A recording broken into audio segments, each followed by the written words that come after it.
Welcome. We're so honored to have you here tonight and to be in the presence of two inimitable authors whose work opens our minds to such intimate immensity. Someone recently asked me why the Poetry Room was hosting so many nonfiction and fiction-related events this season. A question that reminded me of a scene in Cathy's book in which, after reading from an early draft of Minor Feelings, an audience member says wistfully, "I'd wished you'd read your poems."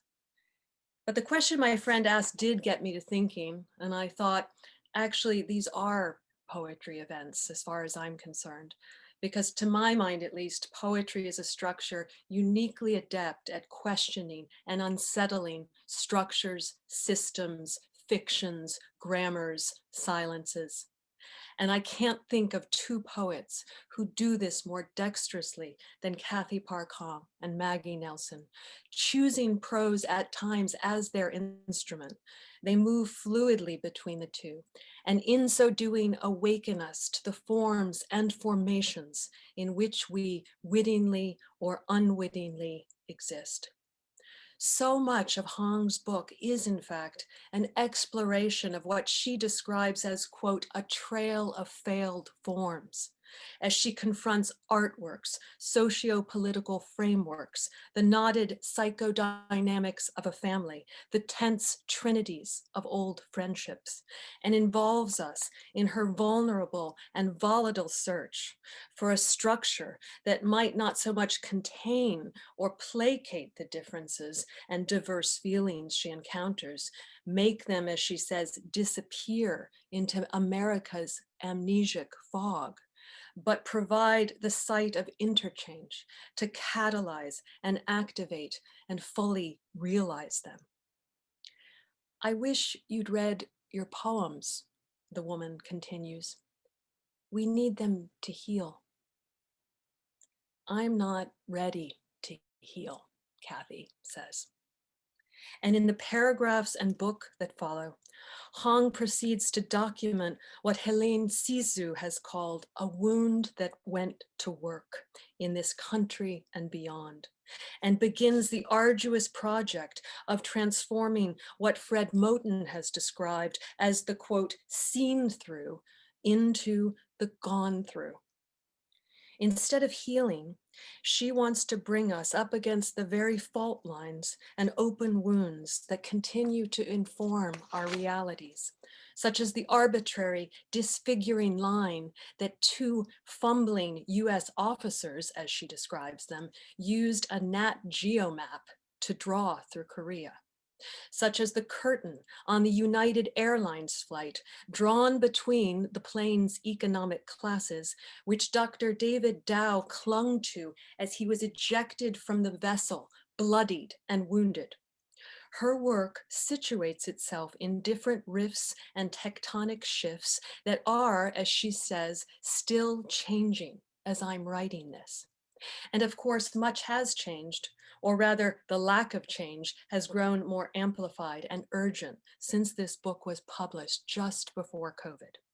From the opening scene in which she doubts the reality of a seemingly isolated symptom, the twitching of her eye, and has to ask someone else to verify her own experience of it, to the final sentence of the book, which stands alone in space like a poem, and asserts at long last the collective first person plural, we were always here.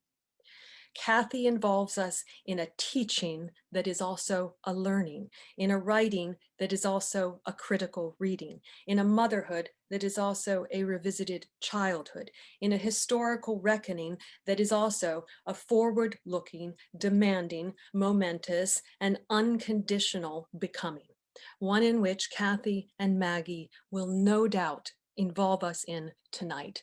Please join me in welcoming them.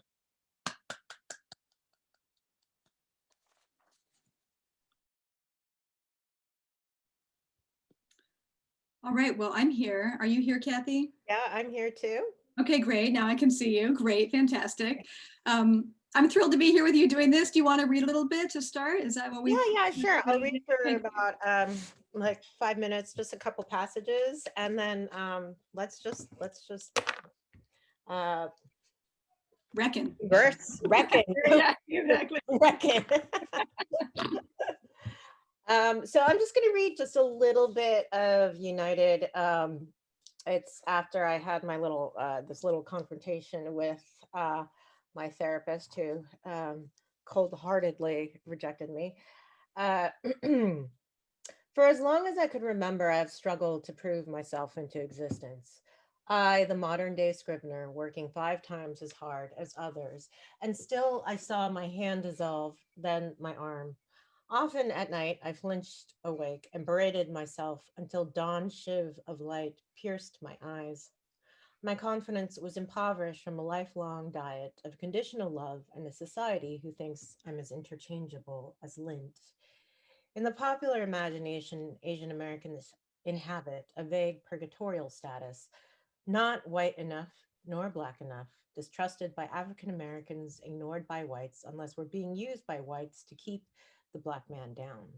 We are the carpenter ants of the service industry, the apparatchiks of the corporate world. We are math crunching middle managers who keep the corporate wheels greased, but who never get promoted since we don't have the right face for leadership.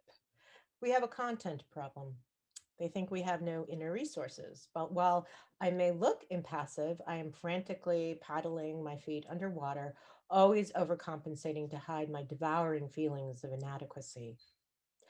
There's a ton of literature on the self-hating Jew and the self-hating African American, but not enough has been said about the self-hating Asian.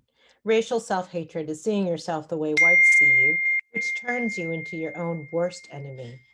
Your only defense is to be hard on yourself, which becomes compulsive and therefore a comfort to peck yourself to death. You don't like how you look, how you sound. You think your Asian features are undefined, like God started pinching out your features and then abandoned you. You hate that there are so many Asians in the room. Who let in all the Asians? You rant in your head. Instead of solidarity, you feel that you are less than around other Asians. The boundaries of yourself no longer distinct, but congealed into a horde. I'll stop there. Awesome. Can you hear me, Cathy, everybody? We're all good? Yeah. Okay, great. Hi, Cathy.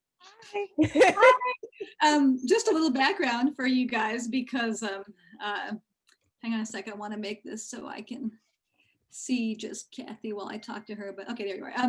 Anyway, a little background in that Cathy and I were supposed to do an event, I believe it was March 11th, right, for Yes. your book.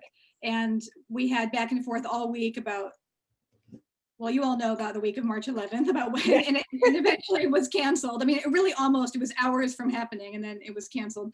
And now it's about 7 months later to the date, and it's been a long 7 months. And it's also been many years, really, Cathy, because I remember first really talking to you about this book. I was looking it up today. I think we were in Miami together in January 2016, many months prior to the election and other things. But, you know, and anyway, so it just feels like this is a beautiful event for me, like to have this book in my hand and to finally get to talk to you about it after the past 4 years, after the past 7 months, after everything. So I'm thrilled.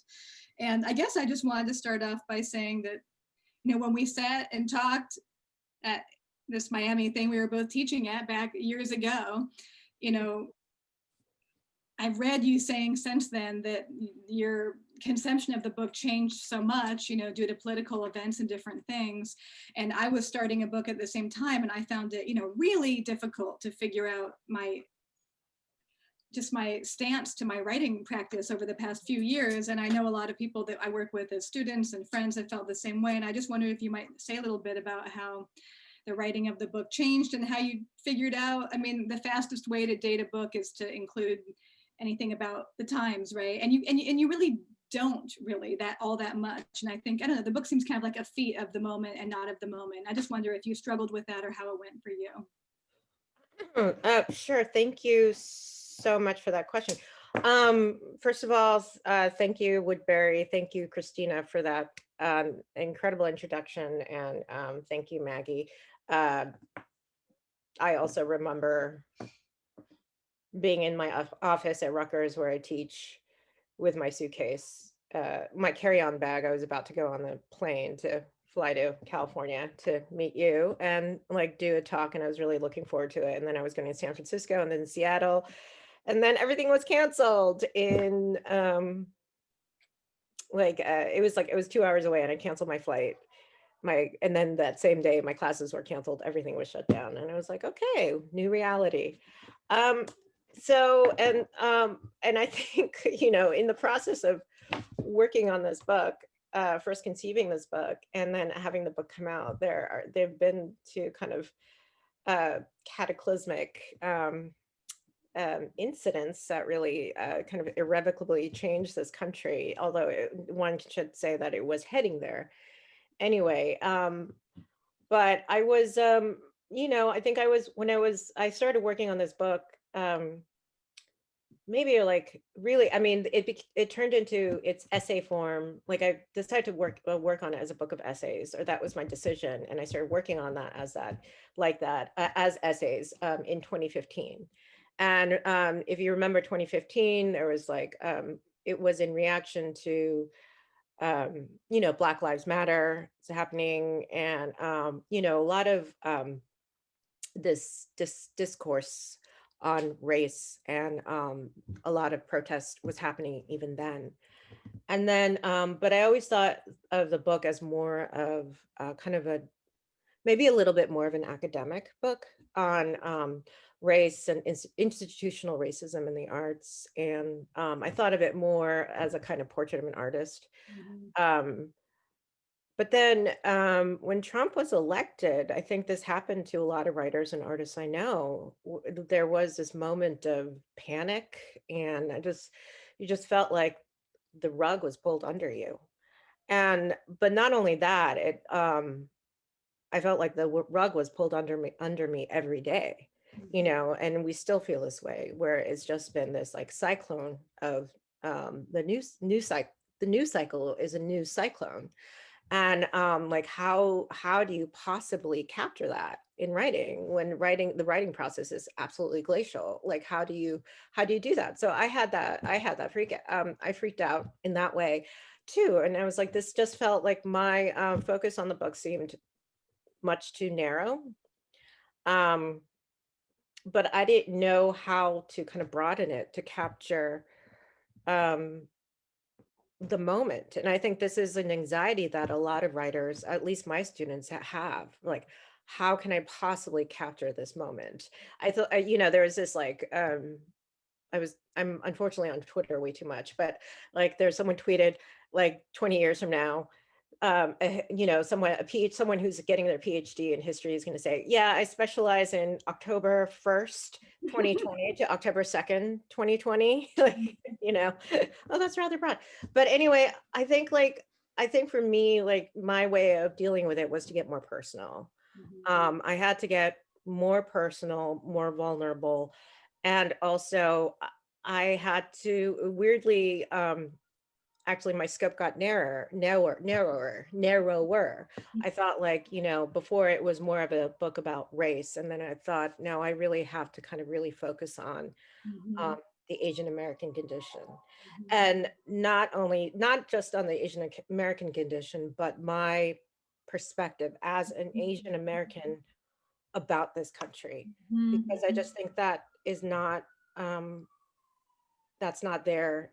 That's not, you know, discussed enough. So that's really kind of how it started. I think my reaction to it was to be more vulnerable and I guess autobiographical about it. Yeah, I want to ask you about that too, because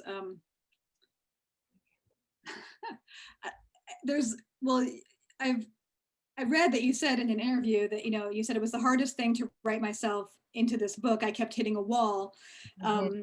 And then you said, but you wanted people to feel through my argument. And the only way you can get people to feel through an argument, I realized, was to use my own experiences. And I guess, you know, I related a lot to this in the sense that people have all these kind of truisms about the personal in writing. And very infrequently, I think, do they recognize that the personal is not something to be like, repressed or exposed, but is actually like a tool in the toolbox of how to perform a thing you need to perform. And I think for that reason, I'm really interested in like, okay, yes, there's the like self-discovery narrative of like, oh, I got, I had to go more autobiographical, but I'm also just curious, like as a writer, like how you kind of knew like, or how you like, whether other people helped you in reading it by saying like, try getting personal here. Or I know like when I wrote the Argonauts, a friend of mine was like, you need more body writing. And I was like, body, like, what do you mean body writing? Like this whole book is about bodies. And then I had to like, I actually made a really dopey list of like people's bodies and did kind of grad school exercises of like writing about those bodies every day for a week just to see what I got. And it felt very stupid, but at the end of the day, I was like, oh, that's what, I had to like, I had to go at it pretty directly and pretty strategically to get what I was after. I wonder if you did anything like that. Yeah, sure. I mean, not to be not to give an impersonal spin on the personal aspect of my book, but the autobiographical is definitely strategic, and it's as much as used as much as a rhetorical tool.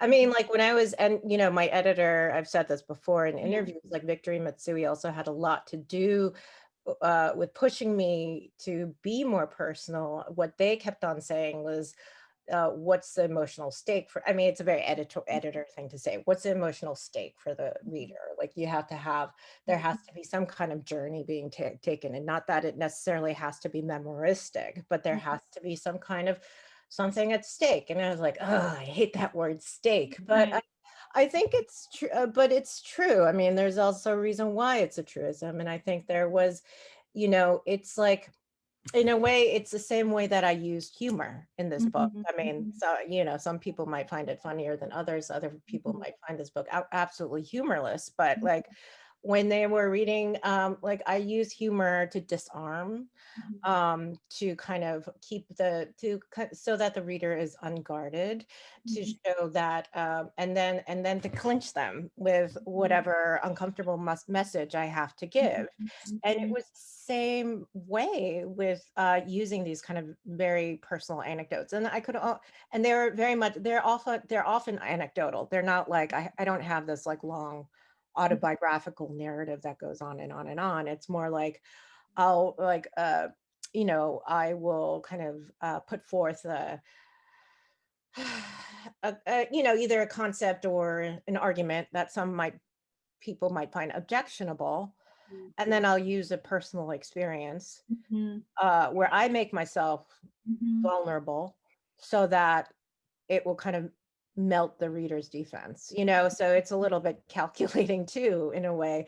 But I think what was really important for me, and this is where maybe I sort of see limitations of the memoir, that like, when you for me, it's not just about getting empathy from the reader. I think empathy is never enough, so empathy is part of the it's part of the agenda, I guess you could say. But like, I think like, for people, I didn't want people to read this and like, oh, what a hard life she had, or what a hard life Korean Americans had. It was more like, I want them to have empathy and be like, okay, so what do I do with that? And like, let using empathy to then interrogate themselves. So that was like, so it was always, so that was the reason why I also needed to get more personal, yeah.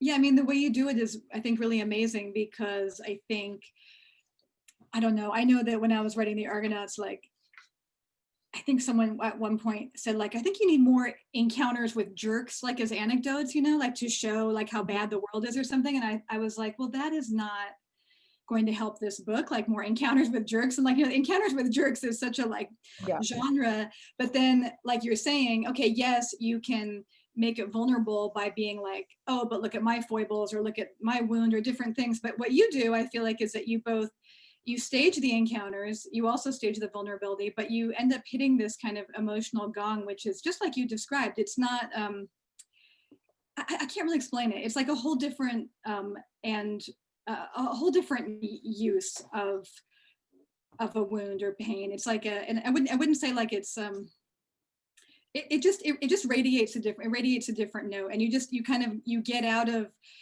the dangers of anecdotes where you come off as like the person who gets it and knows everything, which to me is always like the real danger of the encounter with jerks genre, but I wonder, like, I don't know, like when you would write, I think a lot of people know that they want their writing to take risks and they know they want to find out what's at stake. Uh-huh. But there's all these ways of taking risks that don't lead to something productive. And I just wonder if you might write about how you could tell what risks were the right risks, or, I mean, and is it just through a lot of writing that doesn't work and then you uncover the thing that's the right risk, you know? I mean, I feel like I could ask you that same question because I think you do that so beautifully with Argonauts too. It's just this kind of elaborate, it's almost labyrinth. I don't want to use that word, but it's just elaborate way that you can like, you could kind of braid the analytical critical theory and psychoanalytic. And then you use, it's not even like I just slash my wrists and see the blood on the page. It's more, you know, you'll talk about like a mug with, what was that? I'm trying to remember. Sorry. Like It's all good. the mug with the The marriage mug that my photo. friend, what's that? Say it again. The mug that my friend laughed at and said it was the most heteronormative mug Yeah, it's the most I've ever heteronormative. seen in my I life. think even that is like, you know, that is, you know, it's, you could say that sort of Monday moment, but it's also kind of risk in and of itself because it's like, I don't know, you're kind of putting yourself in a, I don't want to say, it's a little bit humbling, I guess. You could, I don't, maybe not humbling, but I think for me, it's not, for me, it wasn't, it was less about, yes, I was going to have encounter with jerks in the book, but what was actually harder and what was riskier was, I guess, showing myself as a jerk, Mhm. you know, and like I didn't like, and I think that's also just indicative of being Asian American in this country is that like, yes, I have jerk encounters where the other person is a jerk, like, you know, um, like the asshole on the subway train who Mhm. said ching chong, blah, blah.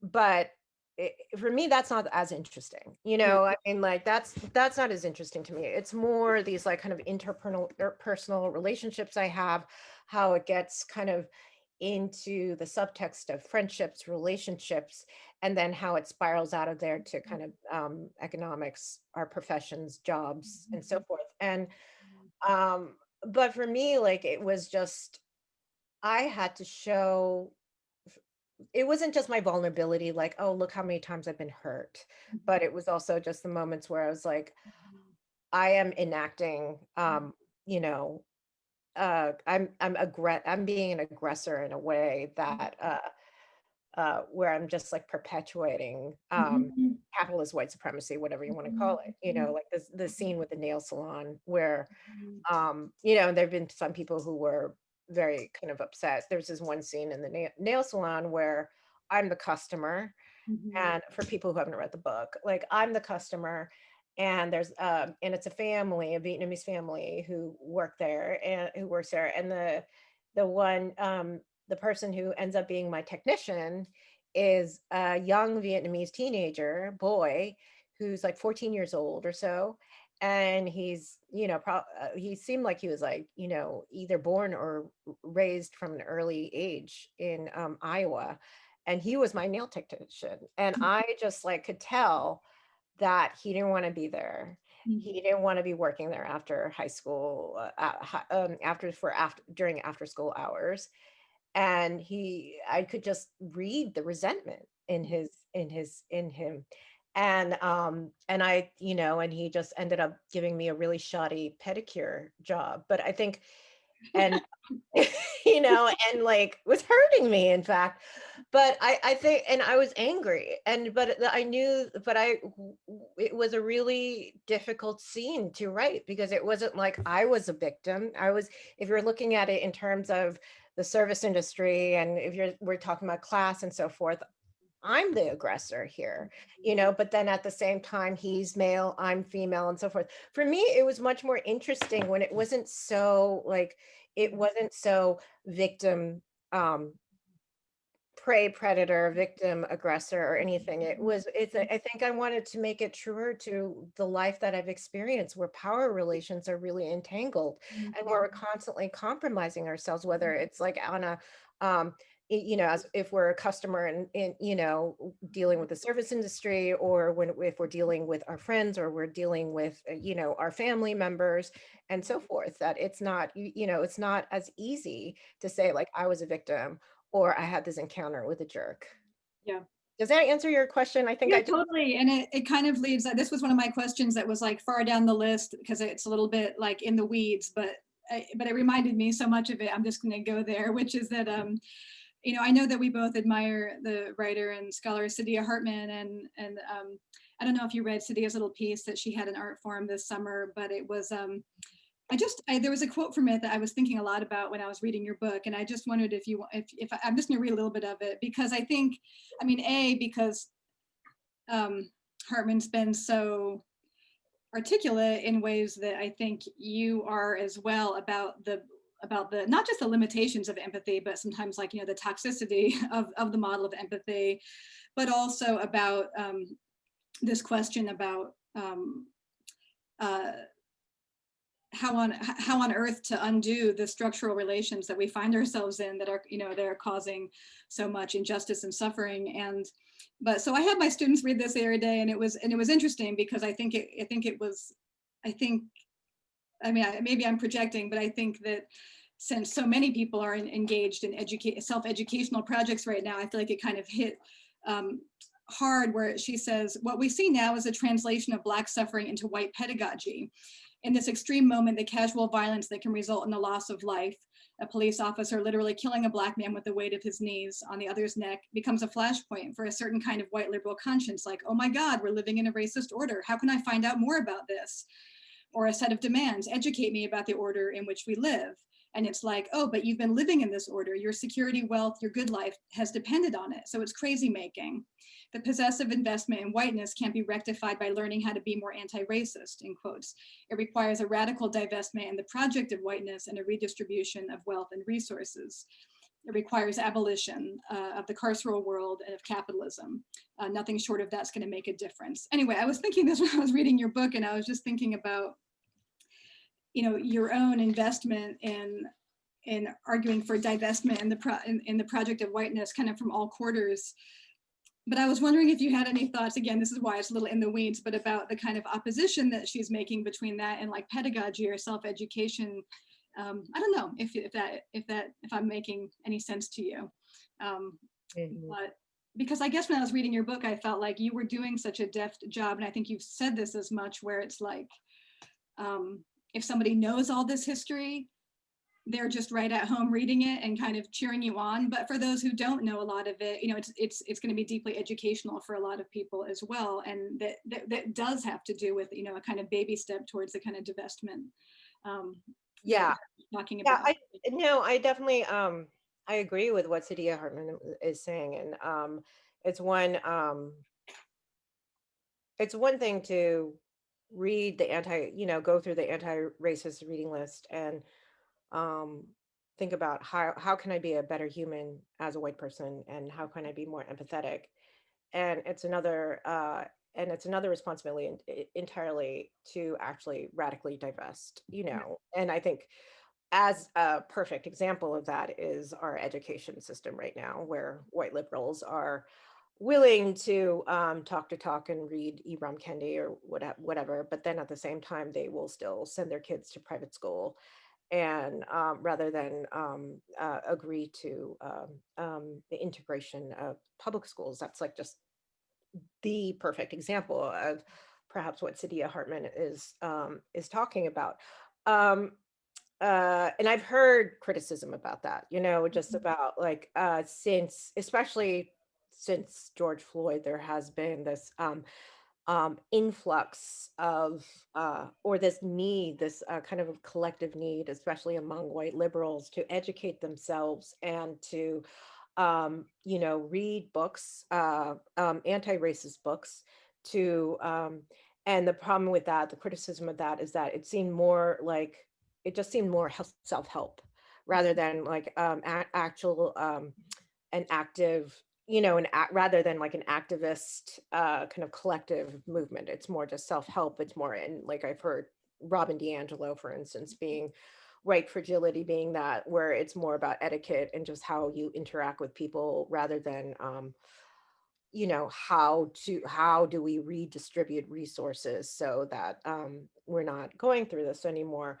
um and which I agree with, but then I also think that I also do think that um there is a change that we haven't encountered before. Now, before I wrote, and I was seeing this in my classroom, like before I wrote Minor Feelings, like when I was a poet, I mean, still a poet, but like when I was like I started teaching at a very young age, when I started teaching when I was like 30.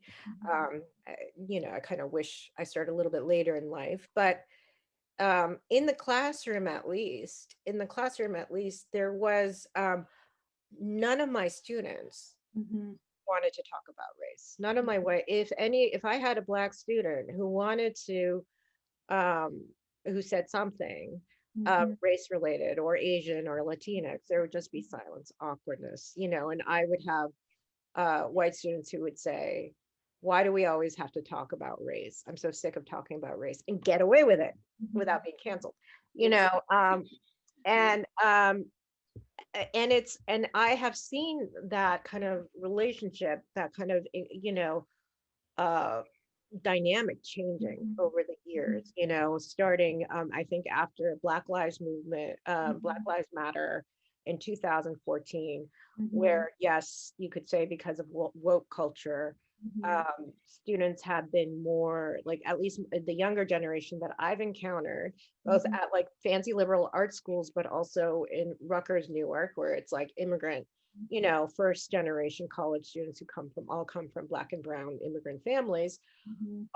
they're just much more motivated. They're much more and they're motivated, they're politically active, um and they're just really just deeply embedded in political activism that I didn't encounter in my generation, or like when I was, a young teacher. Mhm. And I've been, and now I'm seeing it. A woman from Wichita will say that she doesn't believe in structural racism. So I do think that there is a kind of change that is happening. Now, how it's going to affect Mhm. structural change, I don't know. For me, it wasn't targeted to white people. Mhm. Minor Feelings was written for Asian Americans. And so I think, I would I'm coming at it from a different perspective. Of course, I want white people to read it. Mhm. Of course, I want Black, Latinx, Indigenous people to read it more so. I mean, I definitely want them to read it. But I think it was also really my primary audience I was thinking of Mhm. were other Asian Americans, because we are a growing minority in this country, and we can make a difference, and we need to divest from whiteness, Mhm. because whiteness changes. Mhm. What I do believe, I don't really think that we're going to become white, but then whiteness is so Mhm. malleable, Mhm. right? Like, everyone knows that Italians and Irish, Jews, Russians Jews were not considered white, and they did. Mhm. So it's like I was thinking about the future, and I was thinking about my daughter, and I was thinking, like, how is she going to identify as? What is she going to identify as, like, when she's older? Mhm. Um, this seems like a really silly example, and I'm stopped because I feel like I'm going on too long. But Mhm. like Eddie Van Halen. I know I read about that today. Yeah. He died, but he's part Indonesian. I don't think he's half. I think he's part Indonesian, and he was he had a lot of and he went through a lot of racial discrimination, I think, when he was living in Europe, and actually he in the States too, where his mother was like was just like, really, there was a lot of um, discrimination against his mother, and but then he just never mentioned it, and I know, of course, it's because of white hair metal, but also I think there's this real, like, Yeah. he was passing, and I think there's something to be said. There's this kind of anxiety or culture or phenomenon among certain Asian Americans, because we're marrying into white uh other white people and having children, mixed race children, or because of wealth, or a lot of it is because of class, where we can pass. And what does that mean to pass? Even if we don't pass, we can pass.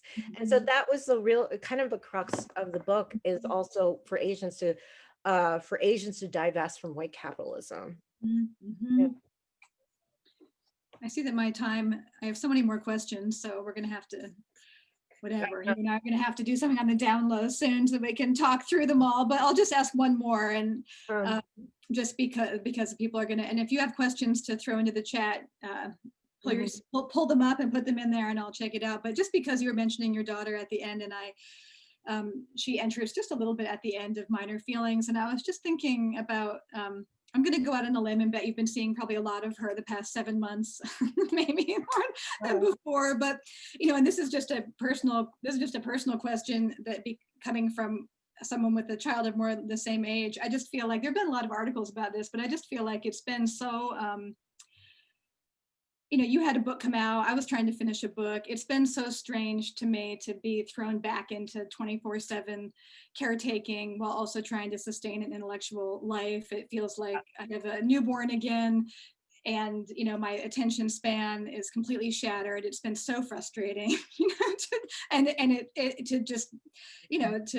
I just wonder, I'm just curious, from someone who feels like that loss of whatever room of one's own had been cobbled together, that the loss of it has been like, I've experienced it as a kind of light form of torture, and I'm just wondering how it's been for you, and how you feel like it's made you think back on the time of writing this book, or I don't know, or how you're working now versus motherhood, like when I had Merritt on, or like from when she was born.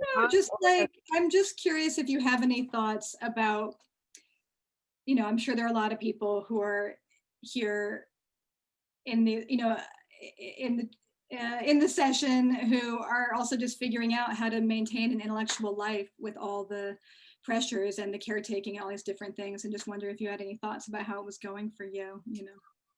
I mean, I wish I could just say say something that's 100% hopeful, but I can't. I think just like, whatever it is.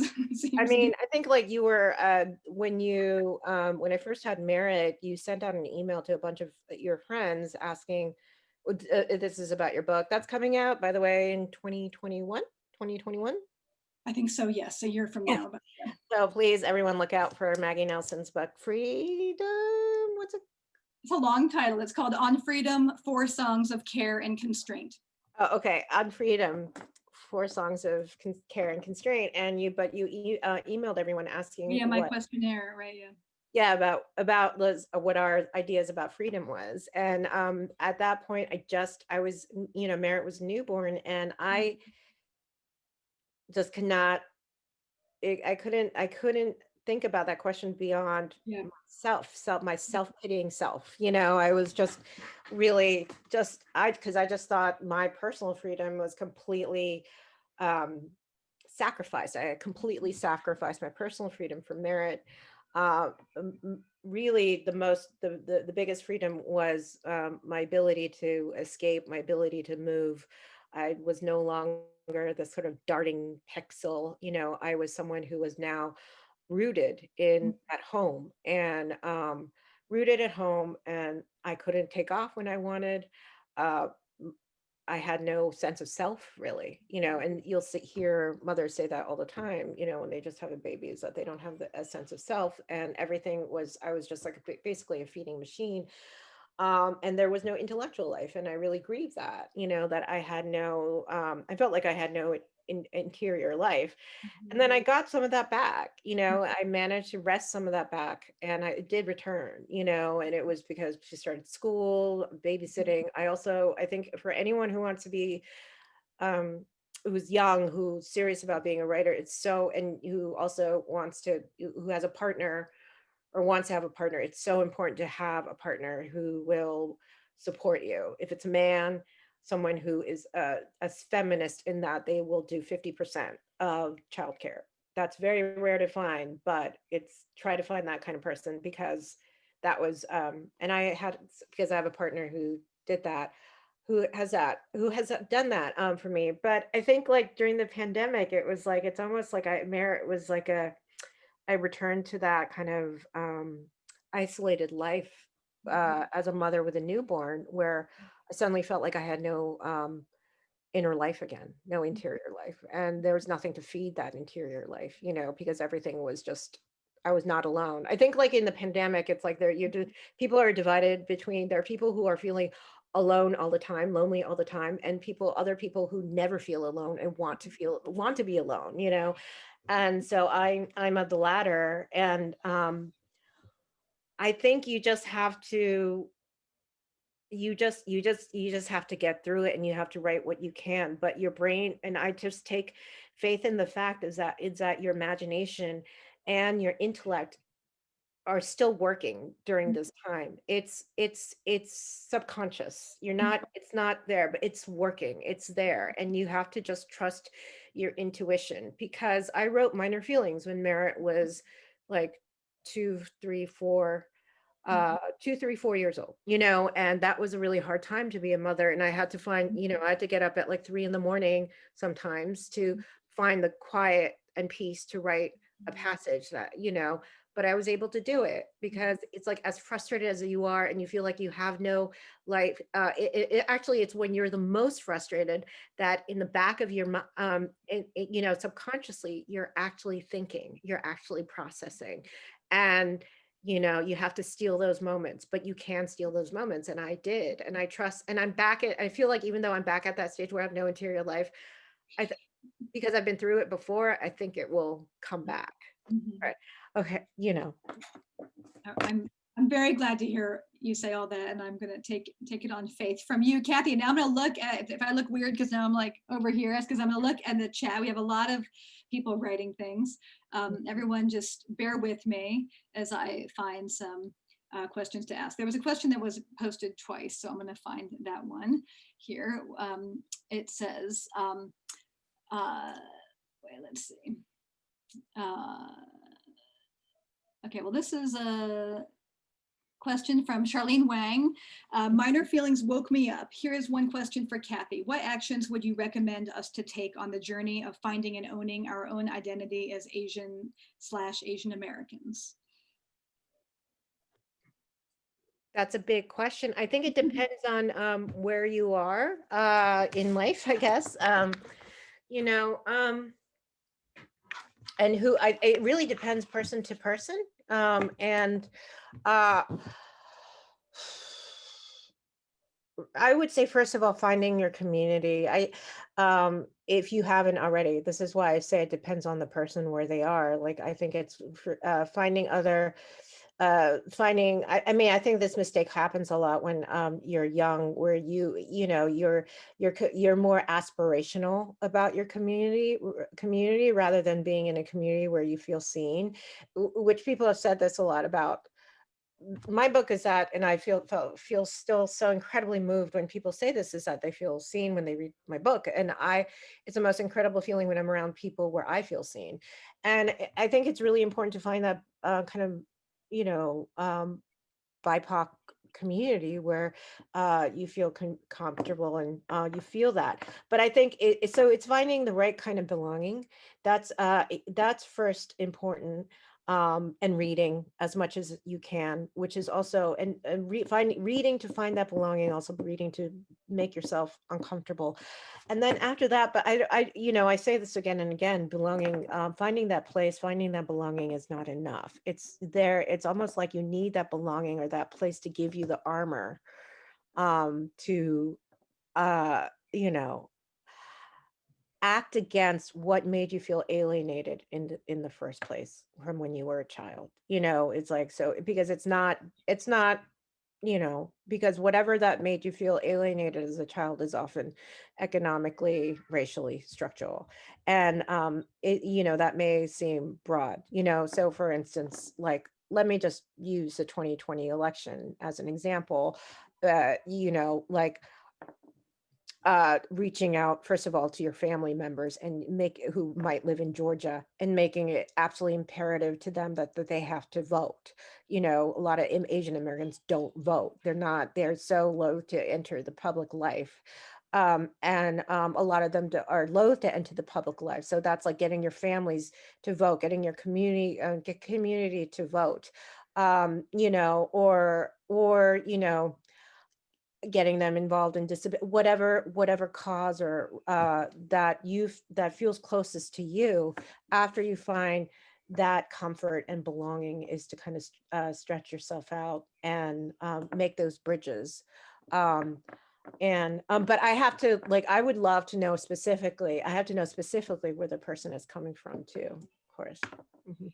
Let me ask this one because it got seconded in the chat as a question. This is from Sam Cha, a question for Cathy. If you could elaborate a bit on what it means for you to write for Asian Americans, since of course Asian American is a category that's huge and broad and fractured.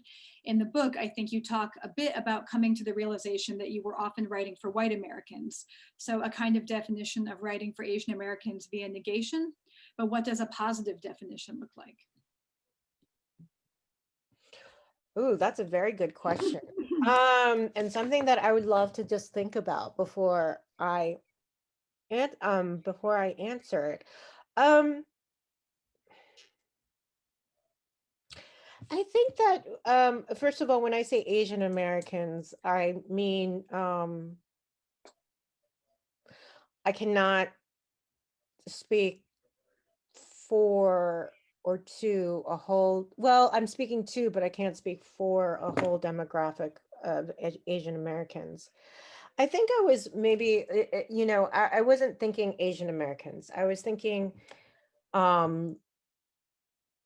people who have been through what I've been through, and that could be someone who's cis female, East Asian, who grew up in California, but it could also, I'm imagining, or it could be someone who's South Asian, someone who's queer, someone who is, or someone who doesn't even belong in the Asian American demographic. It could be someone who's Latinx, or someone who's a white gay male, and so forth. So I don't know. It wasn't a conscious decision. I just knew that I didn't want to write to white people, write for white people. And in fact, I made that decision a long time ago. I think I'm making that. I made it more dramatic in my book. Like I came to that revelation, like right before I wrote Minor Feelings. I always thought that way. I mean, I thought that way since college, which I explain in the book because of Myung Mi Kim, because I had the right mentors.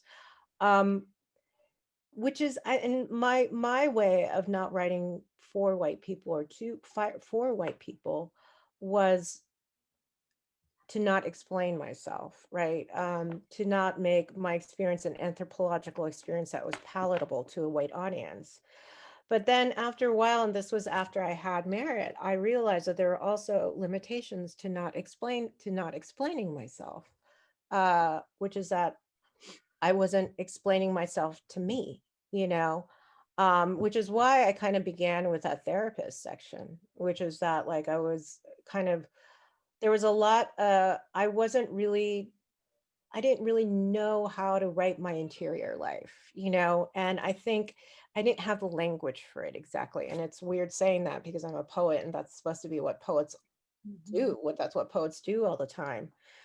And I guess my way of speaking to other Asian Americans was to explain myself to myself.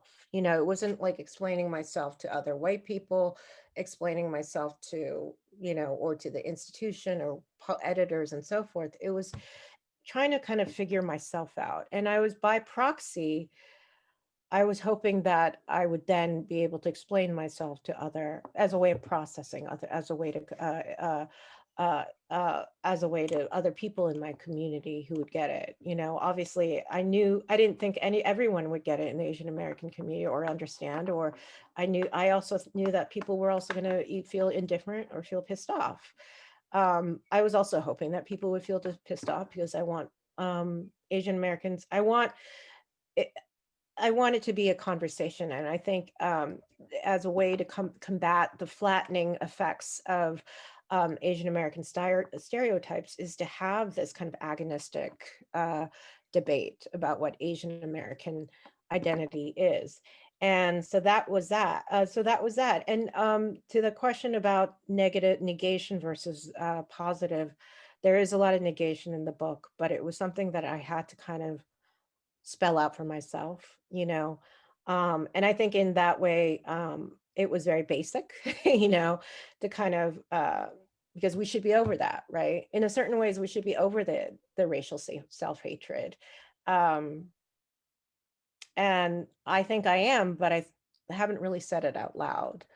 Um, the positive aspects is finding community, finding creative expression within your community, which I try to do with the friendship essay with Theresa Cha, with Yuri Kochiyama, is to find solidarity among other Asian Americans and also other people of color and other people in marginalized communities. Cathy, maybe I'll pose this to you from Mark Pollock. Mark, shout out to your own work. Mhm. He writes, you both started out as poets. What opportunities does prose and the personal critical essay offer to you that poetry doesn't, or is that a false dichotomy? I think it's a false dichotomy, but it is a dichotomy. I think I would like to say it's a false dichotomy. This again goes back to the personal.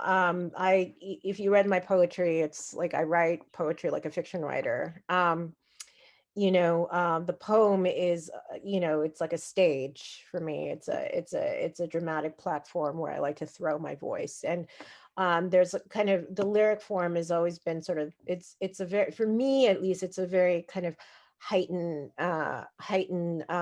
framework in which to express myself. I feel like I have to sing instead of talk. And I wanted to talk. I feel like when I'm writing about my life, I don't want to sing it. I want to just talk about it. And because of that, prose felt more comfortable.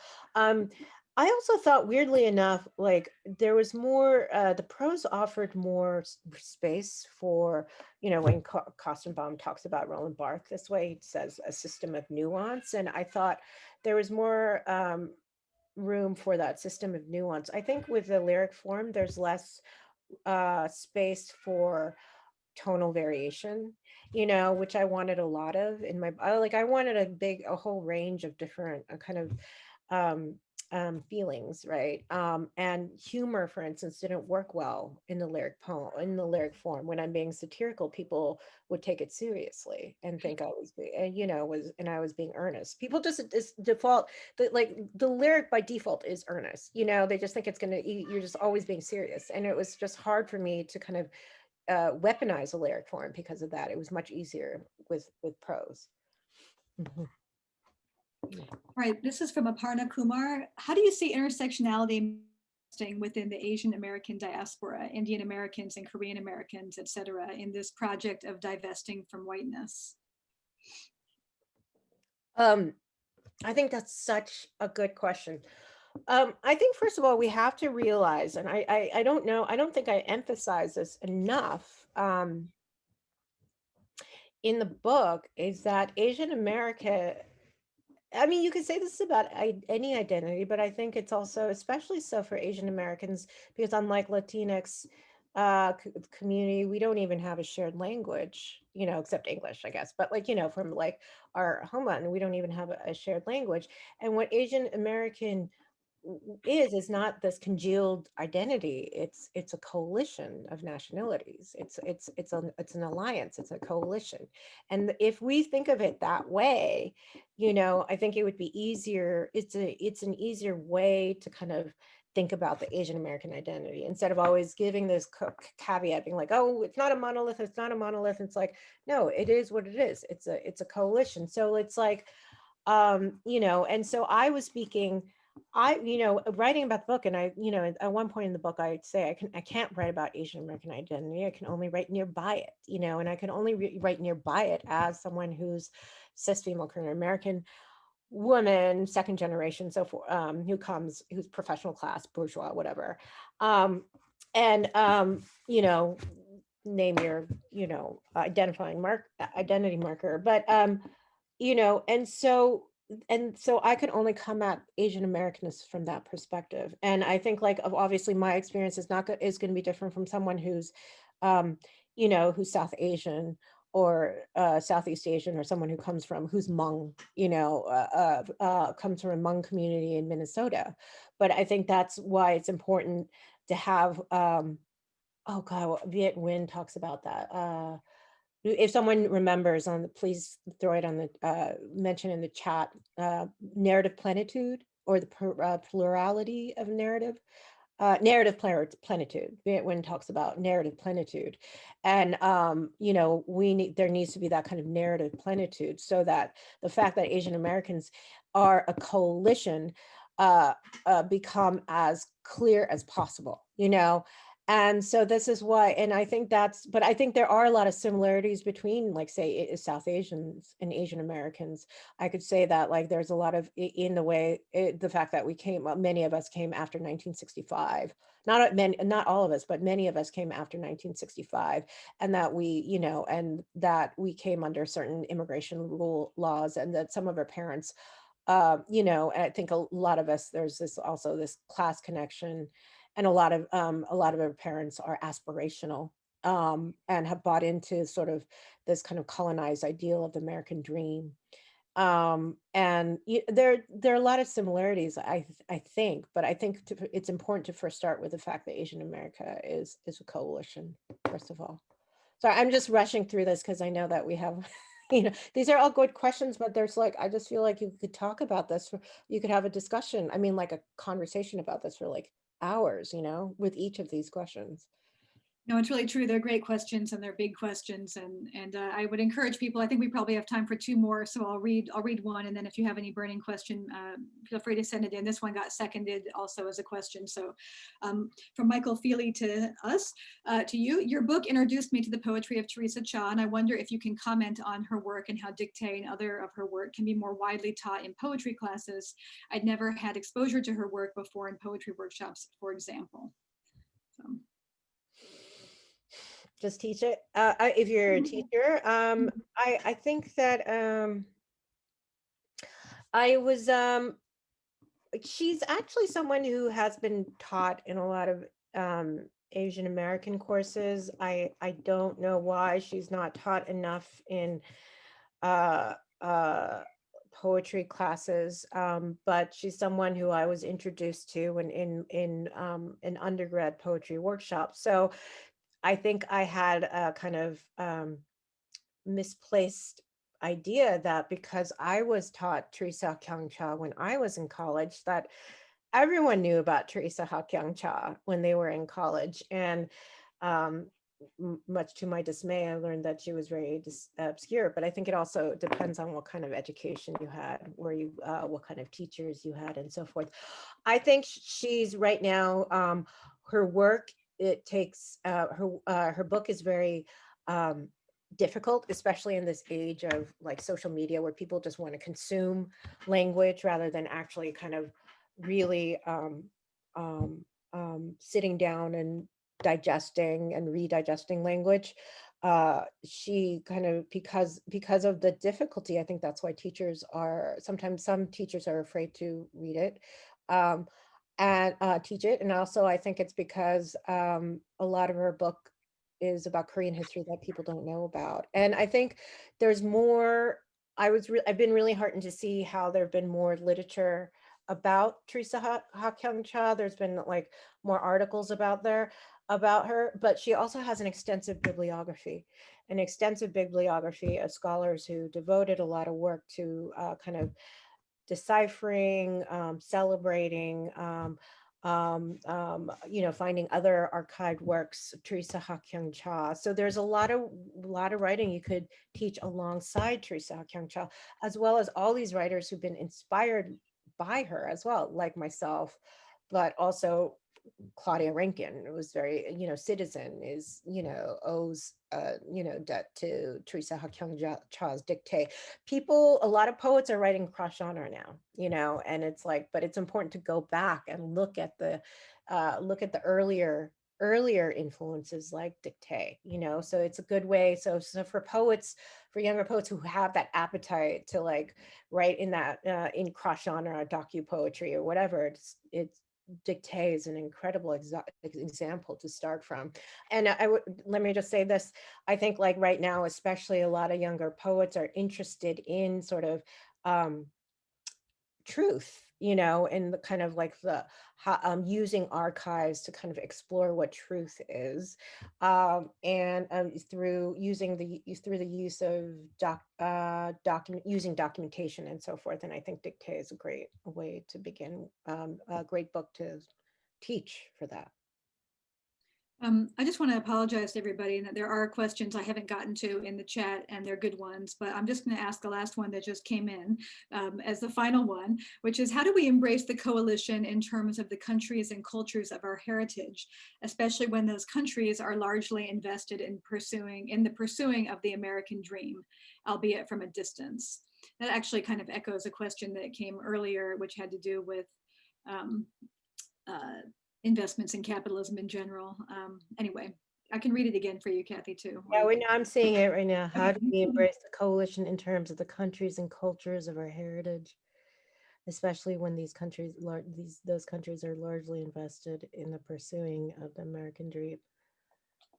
You mean global, not, you mean the countries that our parents or that we come from are invested in pursuing of the American dream? Yeah. Yeah, I think we're going through cataclysmic changes right now. Quite frankly, embrace the coalition in terms.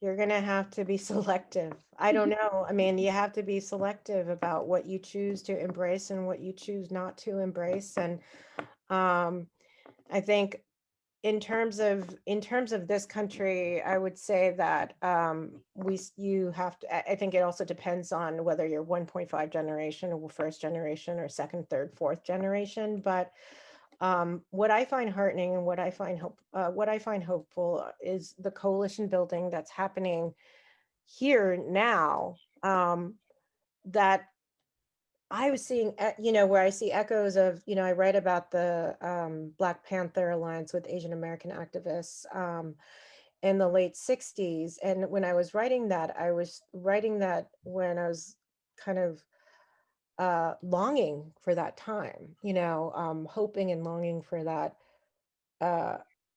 period, and wondering if Asian Americans will be mobilized in that way. And I'm seeing it happening, I think, actually, and I'm talking now, this is more like intra-racial alliances.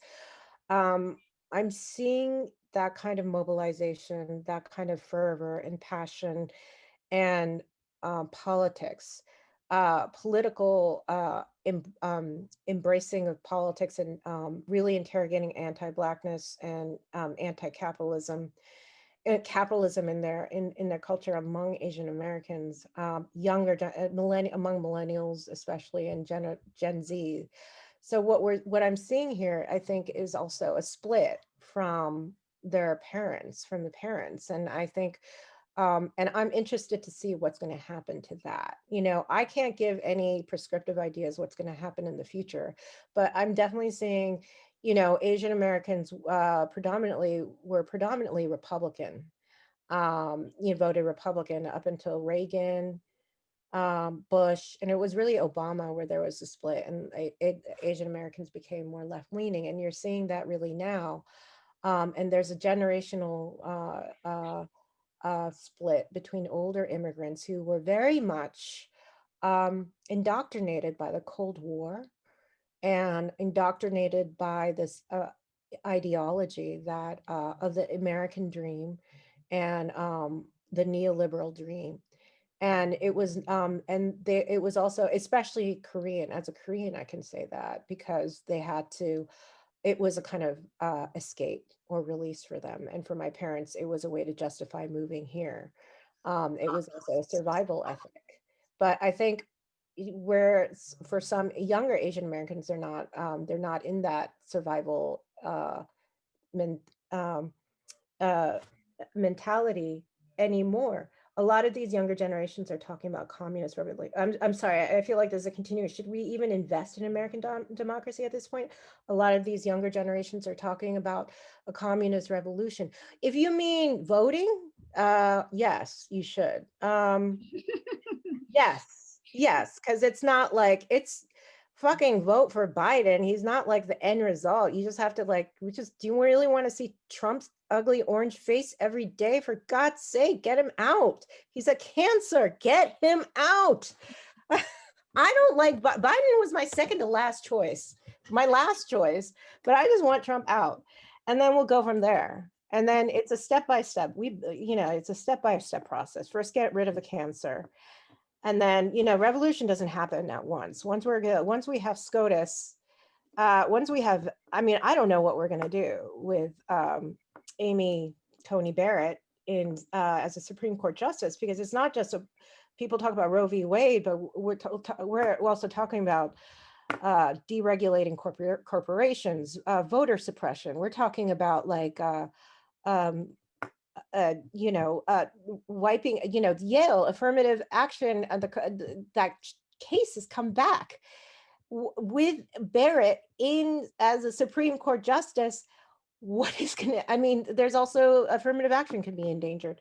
So yes, there's to a certain sense, you have to invest in American democracy, and that you have to fucking get rid of Trump.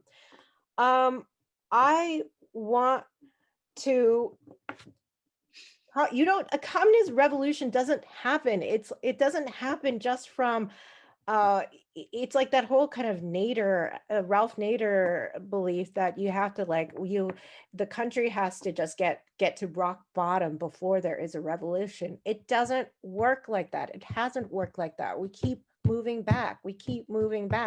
And I think when Biden wins, it's, I know Chomsky has been trending because he's the younger generation has been like really critical of Chomsky and so forth. But I do believe it's just one activity that you do. You pull the lever, you mail the ballot. It's just 15 minutes of your time. The fight continues.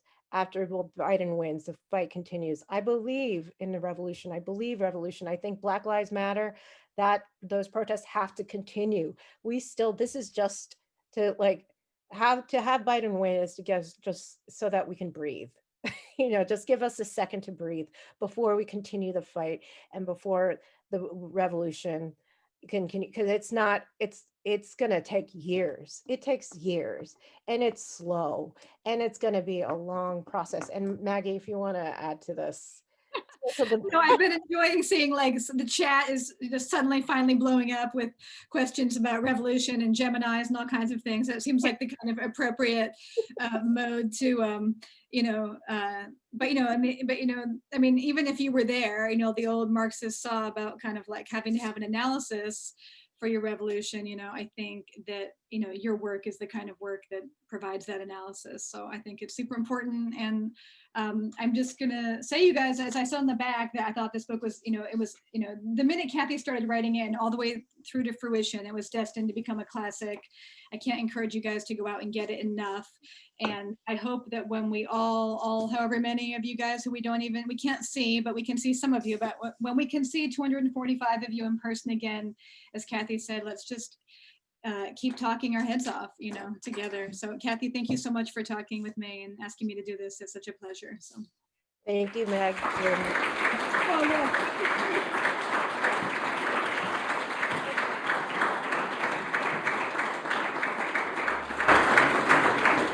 It's such a cheery detail. Every Zoom thing should have that to stave off the Zoom cliff where you sign off and feel back to your isolated hell. So anyway, but we're all gonna hang out here, I guess, for a second, and maybe, so just plan the revolution.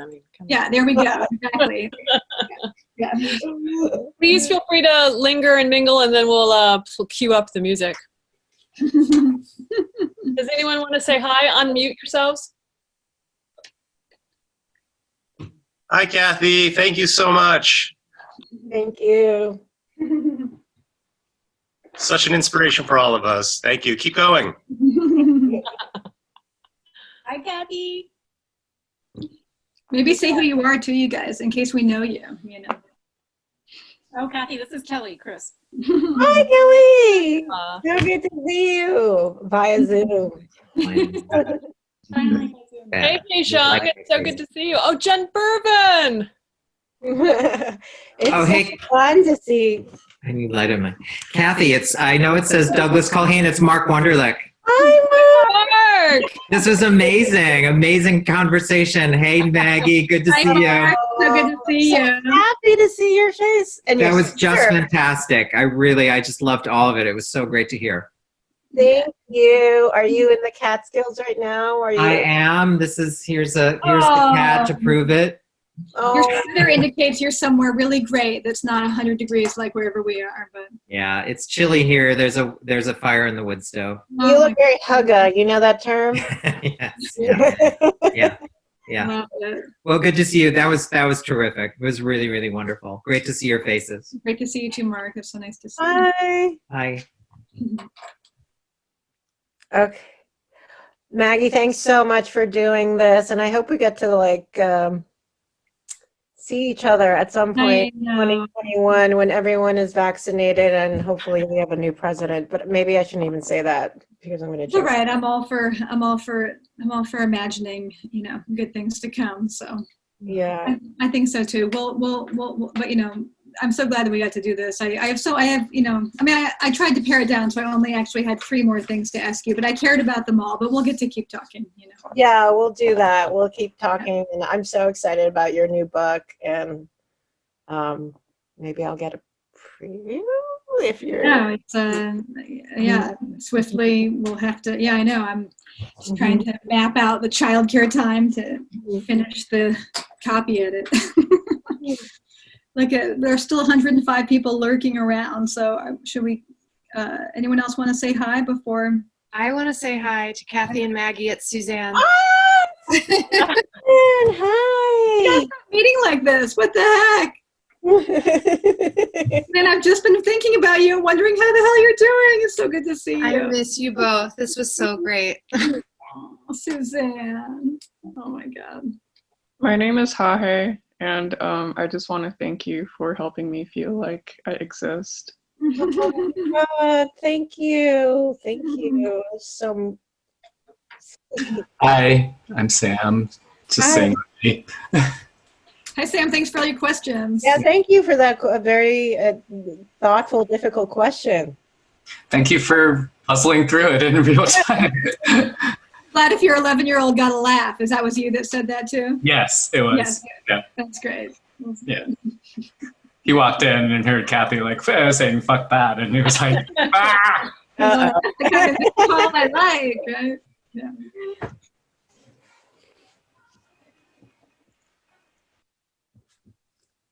So, Cathy, can you tell us why you picked Mitski's? I don't know. I don't know. I felt a lot of pressure actually. Because I don't listen to music anymore. Oh no, it's great. It's such an amazing idea. But I was just listening to Mitski, and I was like, I'll just have Mitski because it's got a nice hook to it. And Can I ask you one more question, Cathy, before we go? Mhm.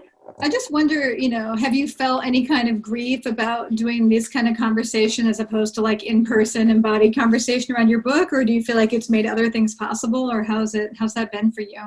You know, I mean, this is your first nonfiction book, so you probably didn't do like the same kind of tour you had planned for other poetry books. You know, I did feel some grief because I think, you know, because I did I only did one event. I did my book launch in Brooklyn, and it was, yeah, it was really amazing to just see everyone come out. Like, I mean, it was kind of like a wedding in a way, but just to see my friends and family, but also just all these readers who haven't read my poetry before. And it was just And it was just like, you just don't have that same kind of energy, you know, and I was looking forward to traveling and seeing friends who I haven't seen, like yourself, who I haven't seen for a while, and meeting people, even though I'm an introvert.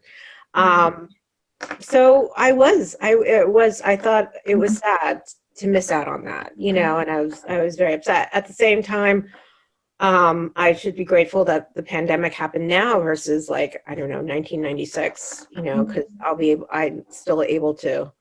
I mean, I feel like people, like institutions or places, are getting more sophisticated with their Zoom. Like I'm very impressed, Christina, what you've done with Woodberry and having people like meet and greet afterwards. Like, this is a first, you know, people, to make it even more personal. I mean, people are working around these roadblocks and seeing what they can do. So I guess I'm okay with it, but I you know, I hope that, like, eventually the pandemic will go away and I'll be able to at least do like a talk or conversation with other people and just meet. I just want to talk to people.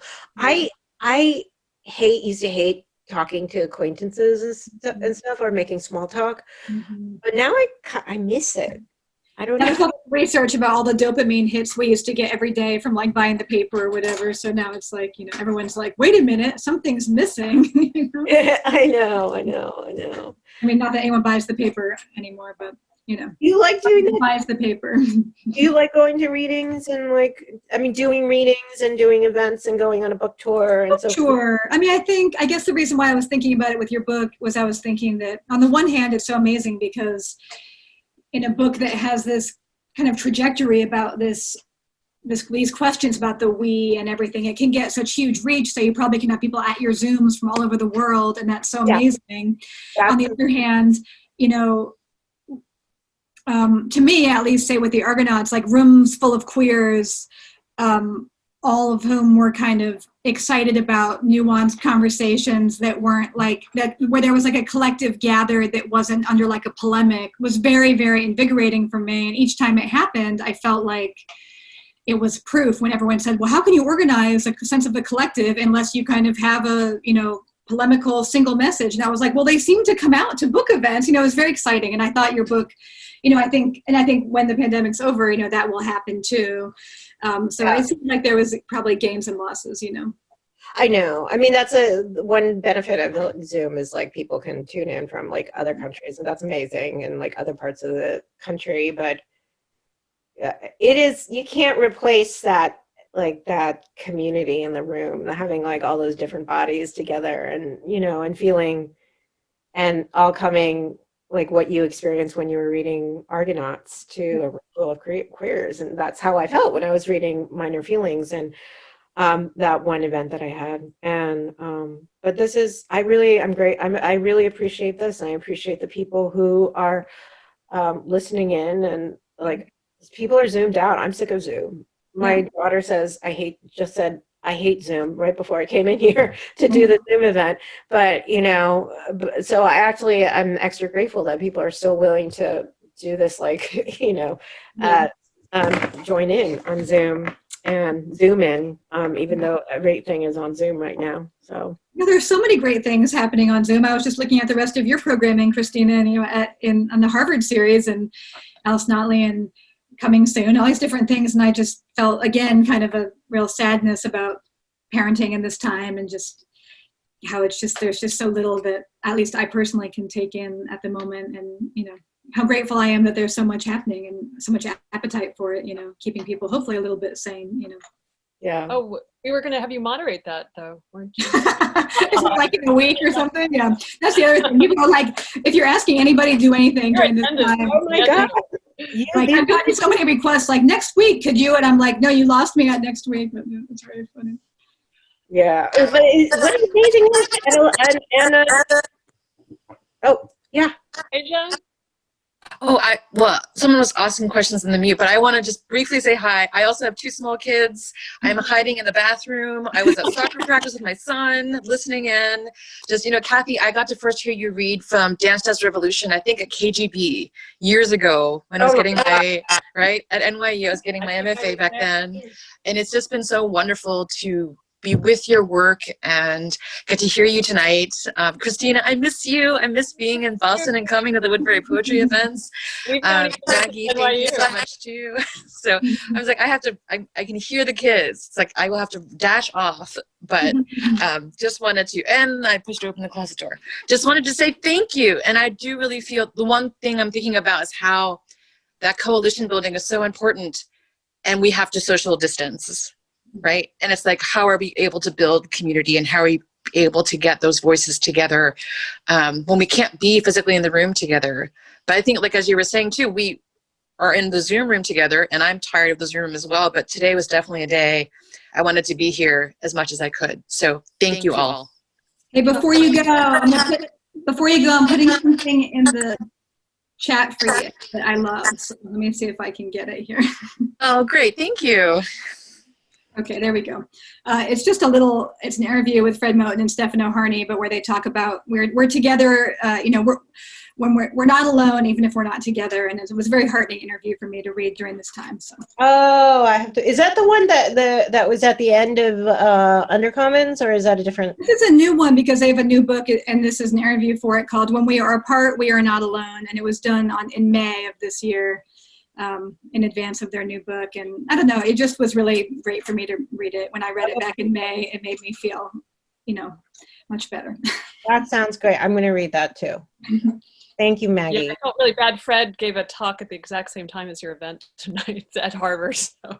Oh, this is all recorded. This will be recorded, right? And it is, yeah. And I'm assuming Fred Mountains will be recorded, so I'll look at that later. And on October 22nd, my wanton plug, Fred's going to interview my partner, Harry Dodge, via McNally Jackson for Harry's book that also crashed and didn't come out to see the light of day right around when Cathy's. That'll be great. It's October 22nd, and that'll be. Okay, I'm going to come out. I want to see that. Yeah, it's going to be fun. I think it'll be fun. That was also canceled. It was supposed to be that same week, so.